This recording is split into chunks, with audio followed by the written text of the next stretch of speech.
Malam itu aku mancing sendirian di sungai kecil dekat sawah. Orang-orang kampung jarang ke situ kalau sudah lewat maghrib, apalagi ada pohon sukun tua yang berdiri miring di pinggir sungai.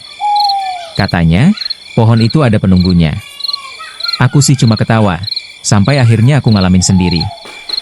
Air sungai tenang, cuma suara jangkrik dan gesekan padi tertiup angin. Kail sudah aku lempar, aku duduk di batu sambil nunggu umpan dimakan ikan. Jam di HP nunjukin hampir jam 11 malam. Tiba-tiba, plung. Pelampungku tenggelam.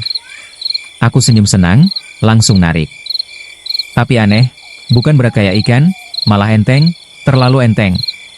Begitu aku gulung senar, yang naik ke permukaan bukan ikan. Rambut.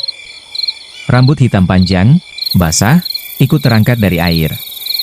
Jantungku langsung kayak mau copot.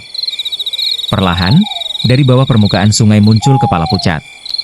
Wajahnya putih kebiruan, matanya hitam kosong, dan mulutnya tersenyum lebar sampai ke telinga. Kuntilanak. Tangannya masih nyangkut di mata kailku. Aku jatuh terduduk, kakiku gemetar. Kuntilanak itu naik ke pinggir sungai tanpa suara. Bajunya putih lusuh, ujungnya kotor lumpur. Dia berdiri tepat di bawah pohon sukun. Baru aku sadar, dari tadi bau sukun busuk kecium kuat. Dia ketawa pelan.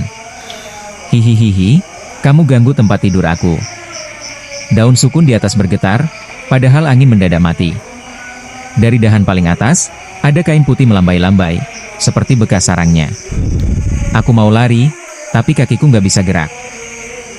Kuntilanak itu mendekat, kepalanya miring patah ke samping, rambutnya hampir nyentuh tanah. Temenin aku ya, mancingnya kan sendirian. Tiba-tiba dari kejauhan terdengar suara azan Isya dari musala sawah. Seketika dia menjerit nyaring, suaranya melengking bikin telinga perih. Tubuhnya terangkat ke atas, lenyap ke dalam rimbun pohon sukun. Aku langsung sadar badan. Tanpa mikir apa-apa, joran aku tinggal, lari terbirit-birit pulang. Besok paginya, aku balik beraniin diri. Joran masih ada. Tapi di mata kailku, masih nyangkut sehelai rambut hitam panjang.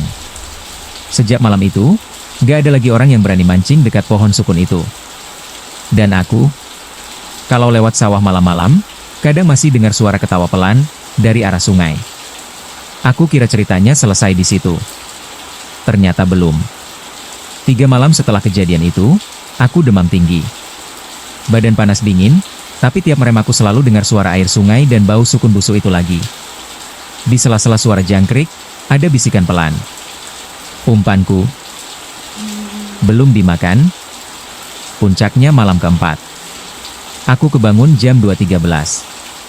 Rumah sepi. Semua orang tidur. Tapi dari luar kamar terdengar suara senar pancing ditarik pelan. Kriet, kriet.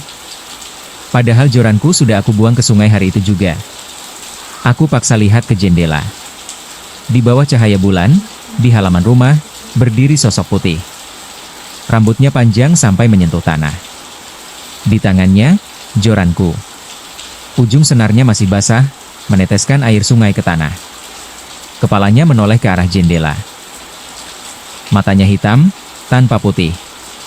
Mulutnya terbuka, kali ini tanpa senyum. Kau pulang dulu, suaranya parau, seperti air masuk ke tenggorokan. Padahal ikannya udah dapat. Perlahan, kepalanya berputar 180 derajat. Aku menjerit, jatuh ke lantai, nutup telinga sambil baca doa sekuat yang aku bisa. Tiba-tiba, duar. Jendela terbuka sendiri. Angin dingin masuk, bau lumpur dan sukun busuk memenuhi kamar.